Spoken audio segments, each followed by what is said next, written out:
देश का पहला गृह मंत्री जो मुसलमान था, कश्मीर से आया था, 2 दिसंबर 1989 को शपथ लेता है गृह मंत्री की, और 19 जनवरी 1990 जो 5-6 दिन बाद आने वाली है, जरा दिन गिनिए।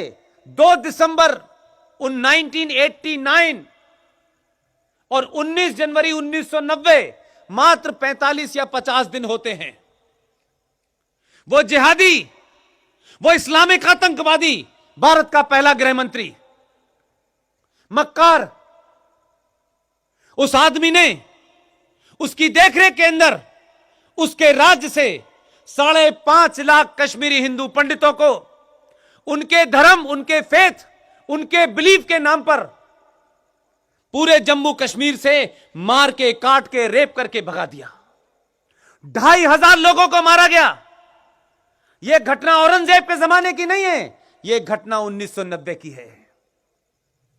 लेकिन देश में कहीं सड़कों पे कोई मुसलमान यह कहता सुनाई नहीं दिया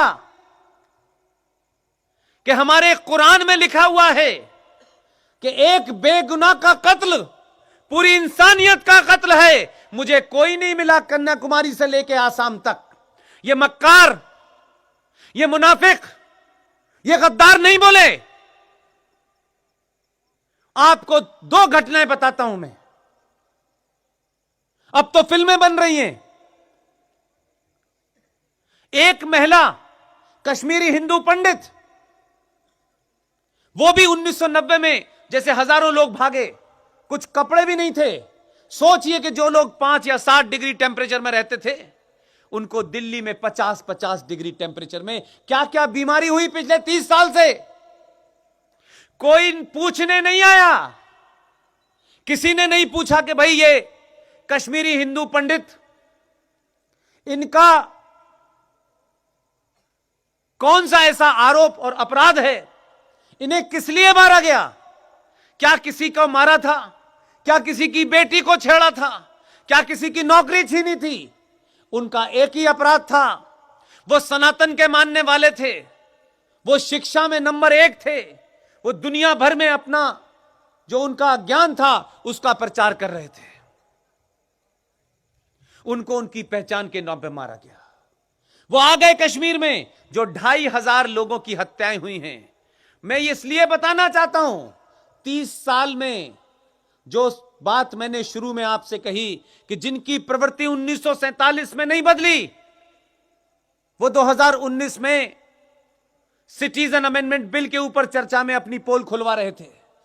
जो घटना 1990 में हुई है, आप उनसे उम्मीद कर रहे हैं कि उन्हें कश्मीरियत चाहिए, इंसानियत चाहिए। आप चाहते हैं कि वो आपकी बात मानेंगे, आप चाहते हैं वो भारत की बात मानेंगे। एक घटना से इतनी बड़ी घटना हुई, मैं उनको भी दरकिनार करता हूं। एक कश्मीरी हिंदू पंडित महिला, वो कैसे भाग करके वहां से आई। कुछ दिनों बाद उसके जो कलीग थे, साथी एम्प्लॉय थे, जो उसके साथ काम करते थे, उन्होंने फोन किया और कहा कि अब सब ठीक हो गया है।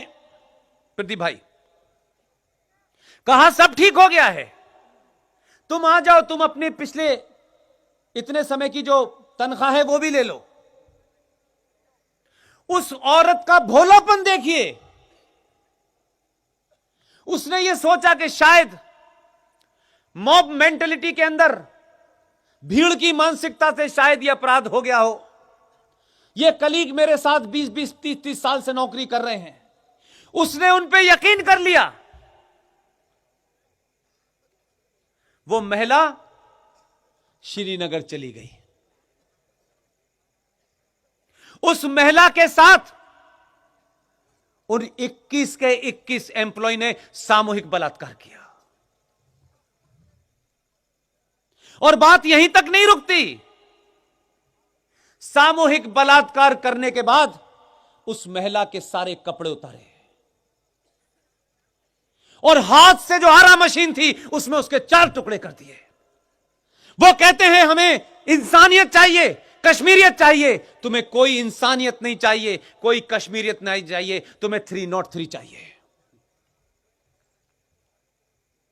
ये देश में ऐसे लोग रह रहे हैं, सत्ता पे काबिज हैं, संसद में बैठे हुए हैं,